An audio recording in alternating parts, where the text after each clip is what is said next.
자, 똑똑해지는 방송 채널 제네시스 박입니다.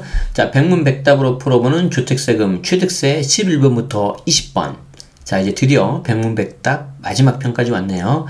2020년 9월 달에 나온 자료인데, 죄송하게도 제가 좀 너무 늦게 다 설명을 좀 드린 것 같습니다.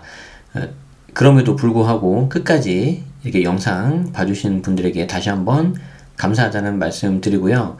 특히 이 영상을 포함해서 모든 영상이 다 그렇지만 여러분들의 소중한 시간을 또 이렇게 들여가면서까지 제 영상 이렇게 봐주시는 거 정말 감사드리고, 자, 우리 이 영상을 통해서 이제 백문백답 한번 마무리 짓도록 하겠습니다. 유종의미를 거둬야죠. 자, 시작해 보겠습니다.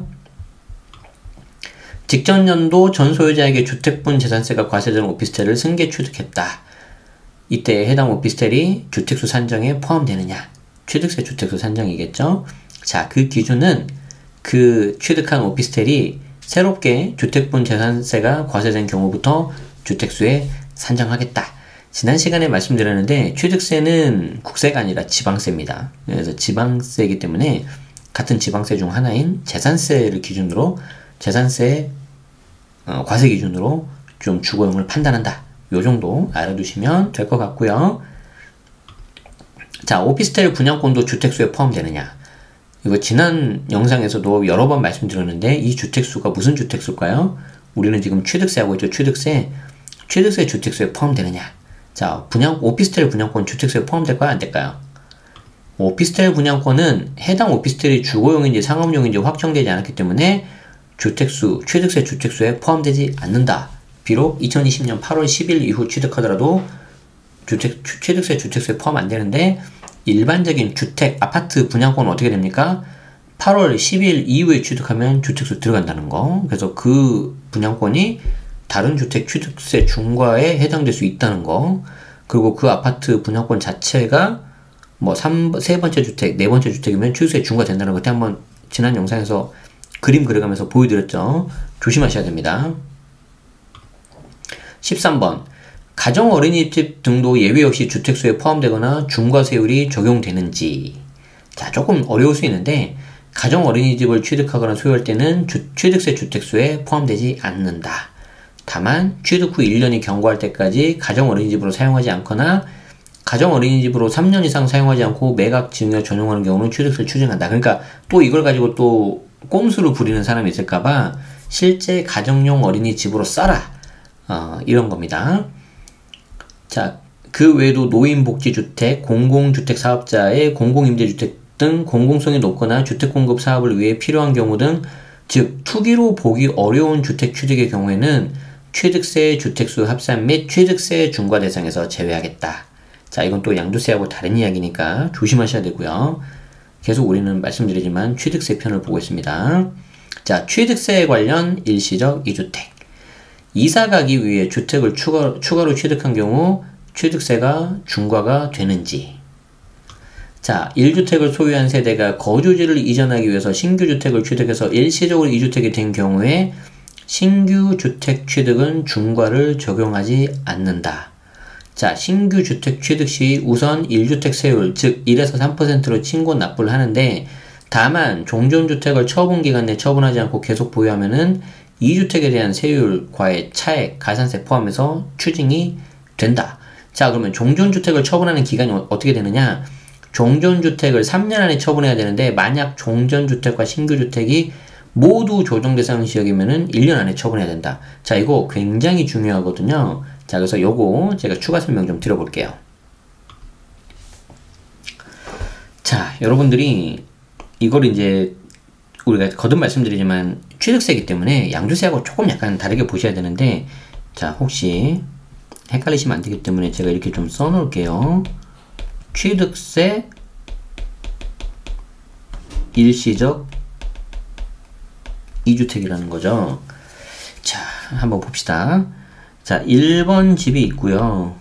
이렇게 해서 이제 2번 집으로 이사를 갑니다. 자, 그럼 당연히 1주택은 취득세가 1에서 3%예요.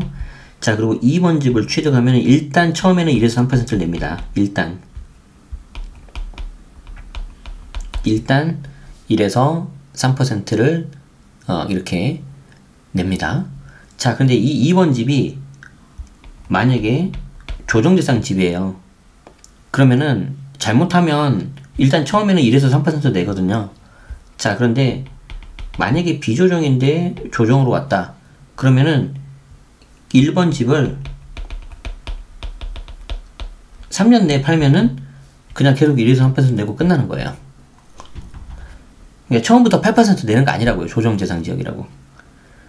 자, 그런데 만약에 1번 집이 조정이에요. 그리고 내가 2번 집을 조정으로 왔어요. 그러면은 1번 집은 1년 내에 팔아야 돼요. 아시겠죠? 그러면 1에서 3% 해준다는 거예요. 자, 만약에 이 3년 내, 1년 내 이걸 못 팔았다. 그럼 어떻게 된다? 1에서 3%가 아니라 2번 집이 조정이니까 8%를 내라는 거죠. 그러면은 처음에 낸 취득세율이 뭐 1%라고 하면은 차액 7%를 내고 거기에 가산세까지 해야 되는 거예요. 그래서 차액하고 가산세까지 이렇게 내야 된다. 이렇게 되는 거죠. 자, 그리고 만약에 이게 비조정인데 비조정으로 가요. 그러면 이 경우에는 2번 집이 비조정이니까 취득세 중과가 있어 없어요? 없잖아요. 그냥 1에서 3%예요. 그런데 여기 1번 비조정을 비과세 받으려면 어떻게 해야 돼요? 이때는 3년 내에 팔아야죠. 이거는 이제 양도세 비과세의 문제인 거죠. 이해되시죠? 당연히 조정에서 비조정 갈 때도 똑같아요. 방금 제가 말한 거가. 자, 그런데 이건 좀 약간 지엽적인 건데 조심해야 되는 게 뭐냐면 여기 제가 2년은 없음에 주의하라고 했죠. 요 2년은 양도소득세 기준이거든요. 그러니까 나중주택을 조정에서 조정을 갈 때 2018년 9.13 전에 나중주택 사면 3년이고요. 2018년 9.13에서 2019년 12.16까지 중간에 사면 2년이 있거든요. 양도세는. 그리고 2019년 12월 16일 넘은 지금이니까 이때는 조정에서 조정하면 1년 안에 팔아야 되는데 취득세는 1년하고 3년만 있지 2년 중간에 이게 없어요. 그래서 이거 좀 조심하라는 거예요. 자, 그러니까 양도세하고 취득세를 같이 좀 보셔야 됩니다. 어렵죠? 자, 그거 좀 설명 제가 드렸고요. 자, 15번. 다주택자가 이사하기 위해 취득하는 주택도 일시적인 주택 소유로 보아서 과세되느냐? 자, 다주택자가 이사하기 위해서 취득하는 주택이다. 얼핏 보면은 뭐 거주 이전의 자유를 통해서 뭐 일시적인 주택으로 봐야 되는 거 아니냐? 네, 그렇지 않아요. 2주택 이상을 보유한 다주택자는 일시적 2주택에 해당되지 않는다. 그래서 신규 주택에 대해서는 중과세율 적용된다. 즉, 뭐 2주택을 갖고 있는데 3번 주택을 샀다. 그 3번 주택이 조정이면 곧바로 12%고 비조정이면 8% 그냥 그렇게 들어가는 거죠. 자, 16번. 1주택 소유자가 아파트 분양권을 추가로 취득했습니다. 일시적 2주택을 적용받기 위한 종전주택 처분기한은 어떻게 되느냐? 자, 이때는 분양권이나 입주권이 주택수에는 포함되지만, 즉 2020년 8월 10일 이후부터 취득한 거는 그렇지만 분양권이나 입주권 자체는 거주할 수 있는 주택의 실체가 없기 때문에 그 분양권이 아파트가 준공이 돼서 주택의 취득일을 기준으로 3년 이내에 종전주택을 처분하는 경우에는 일시적 2주택으로 본다. 그리고 종전주택과 신규주택이 모두 조정대상 지역이면 1년 이내로 본다. 자, 이거 이해되시죠? 되실까요? 자, 우리는 지금 취득세를 보고 있습니다. 자, 이거인 거죠. 자, 보시면 여기 이제 주택이 이렇게 있습니다. 그리고 이제 분양권을 이렇게 취득을 했는데 이 분양권이 이제 주택으로 되는 경우가 있지 않겠습니까? 그 먼저 산 주택을 1번, 나중에 분양권이 주택으로 된 게 이제 요거 2번. 그러면은 이걸 처음에 취득을 이때 했고 이게 주택으로 된 때가 이때니까 요 날로부터 요 1번 주택을 요렇게 해야 되겠네요. 3년 또는 1년 안에 팔면 취득세 중과 피할 수 있다. 양도세 비과세도 마찬가지고. 그래서 그런 부분을 지금 말씀드리고 있는 겁니다. 물론 이제 양도세 비과세하고 취득세 중과가 똑같진 않겠지만 그 부분은 좀 이제 각각 좀 따로따로 좀 보셔야 될 것 같아요. 자, 이상 이게 이제 16번이었고요. 자, 17번. 17번 보시면은 자, 이거 되게 좀 어려운데 한번 잘 보세요. 다주택자가 4주택을 가지고 있는데 4주택을 보유한 다주택자가 보유주택 중 조정대상 지역 내에 있는 부부 공동명의로 소유하고 있는 주택의 지분 일부를 자녀에게 증여한다. 그리고 조정대상 지역 내의 공시가격 3억 이상이면은 증여취득세가 이제 12%인데 이때 취득세 얼마냐? 증여하는 경우 주택 무상취득 증여잖아요. 이때 취득세 중과되냐 안 되냐 이거예요. 자, 4주택을 가지고 있는데 부부 공동명의 5대5 근데 공시가격 10억 그러니까 1인당 공시가격 5억 5억이겠죠. 근데 그 지분 일부 25%니까 2억 5천이네요. 3억이 안 넘으니까 12%가 아니라 그냥 3.5%인가? 자, 그게 아니라는 거죠.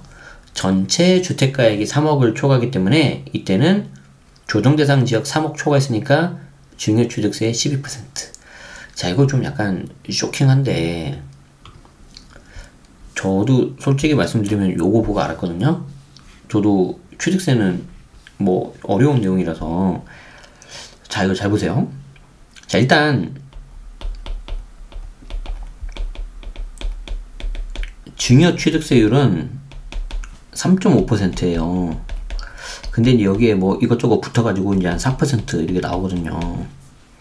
자, 그런데 다주택자들이 이제 증여를 통해서 이제 좀 계속 매물을 갖고 있으니까 어떤 조치가 나왔냐면, 자, 이 증여하는 경우에 있어서 1주택 이상이면서 조정대상 지역이고 이 공시가가 3억을 초과하면 이때는 증여취득세 12% 하겠다는 거예요.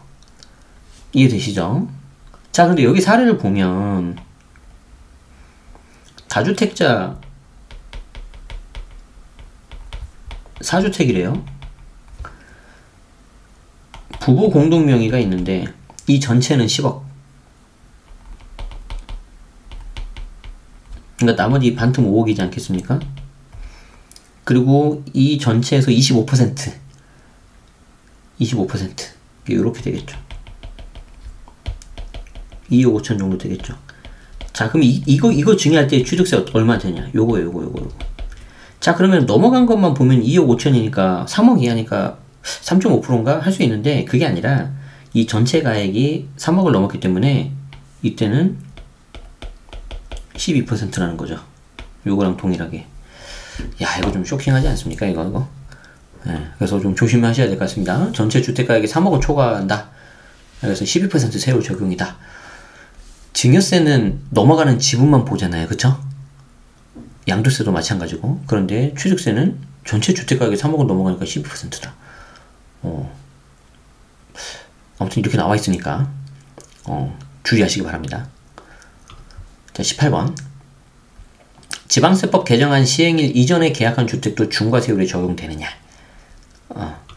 자, 정부가 이 주택시장 안정보완대책을 발표한 2020년 7월 10일 전에 매매계약을 체결한 사실이 증빙서류에 의해서 확인되는 경우에는 좀 밑에가 안 나왔는데 이 경우에는 시행일 이후에 취득을 하더라도 종전세율을 적용한다. 그러니까 7월 10일 전에 내가 계약만 하면은 그래서 종전 규정해주겠다는 거예요. 다만 이 매매계약을 체결한 사실이 증빙서류에서 확인돼야 되는데 뭐 실거래 신고자료 그리고 금융거래 내역 뭐 분양계약서 등 이렇게 해야 됩니다.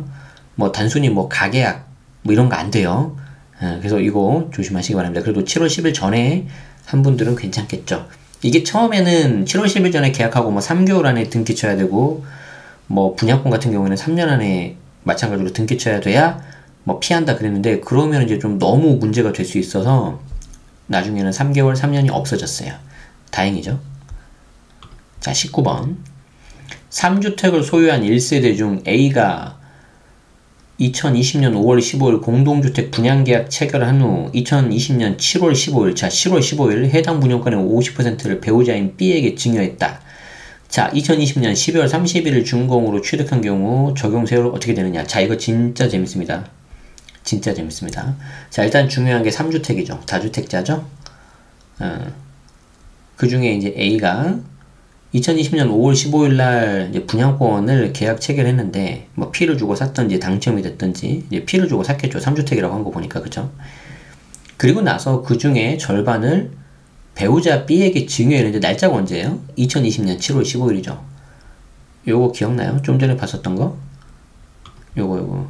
발표한 7월 10일 전에 계약하면 상관이 없는데, 넘어서 계약하면 어떻게 된다?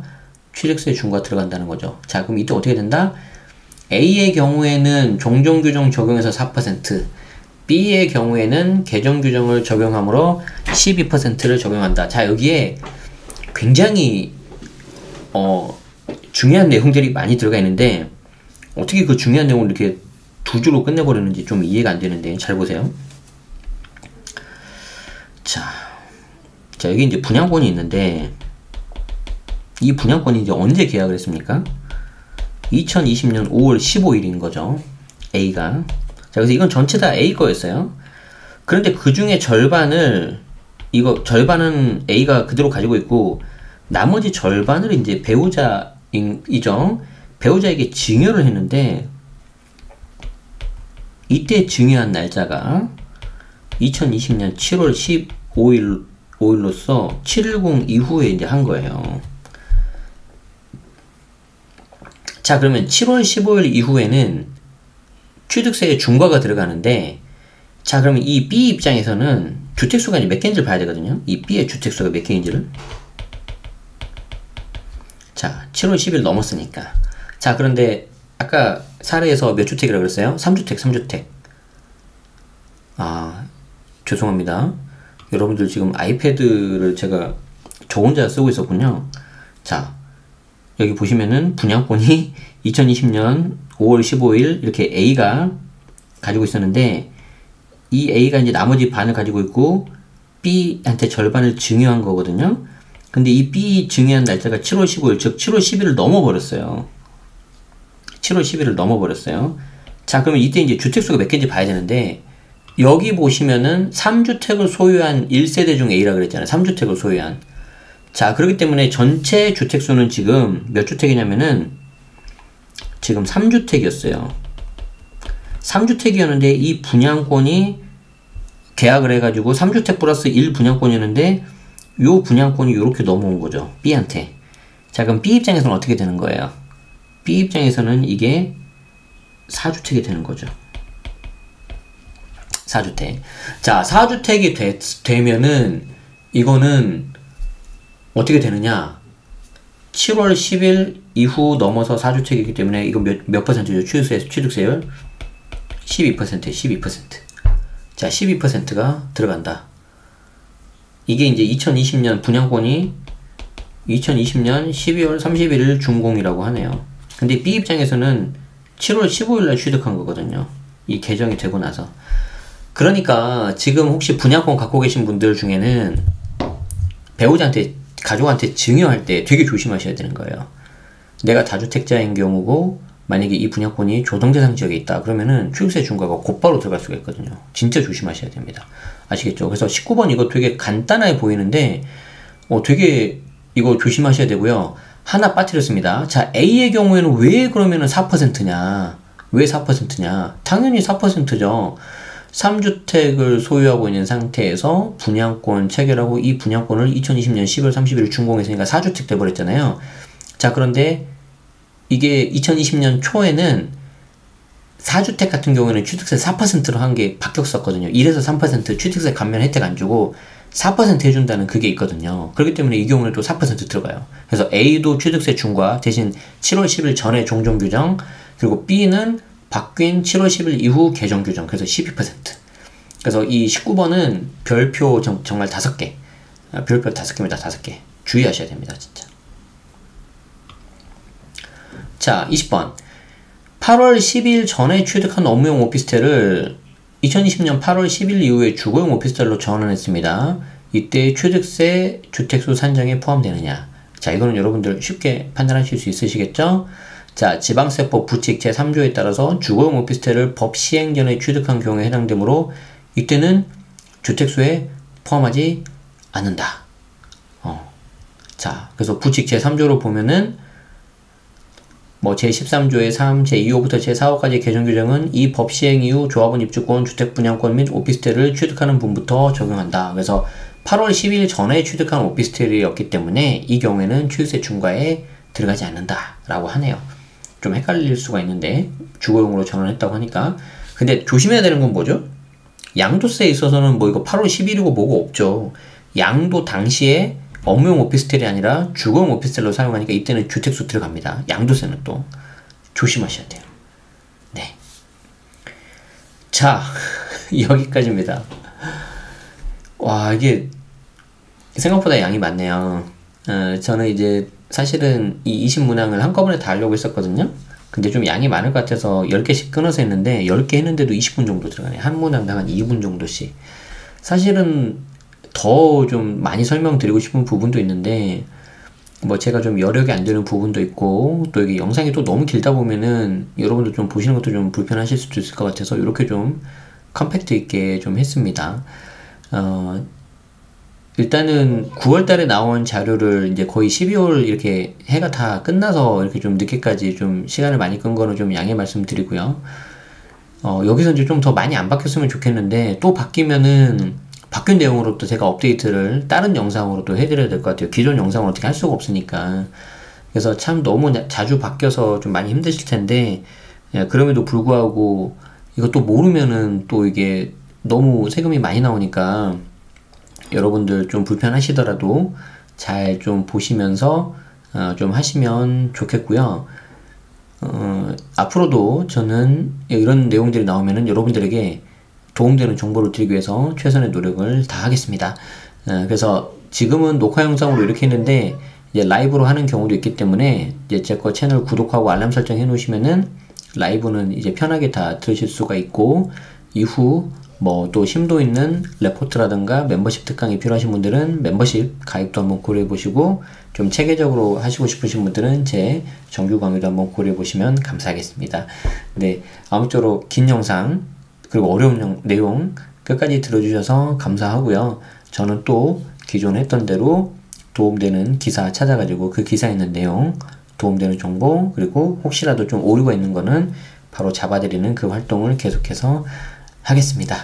네, 날이 이제 좀 많이 춥고 특히 요즘에 계속해서 분위기가 썩 좋진 않은데 그래도 여러분들 늘 건강하시고 그래도 항상 우리가 어려움이 있었지만 잘 극복했고 그렇기 때문에 이번 일도 잘 되고 여러분들도 원하시는 일 잘 되시기를 바라겠습니다. 네, 저는 더 좋은 모습으로 여러분들 찾아뵙도록 하겠습니다. 지금까지 백문백답 최종편이었고요.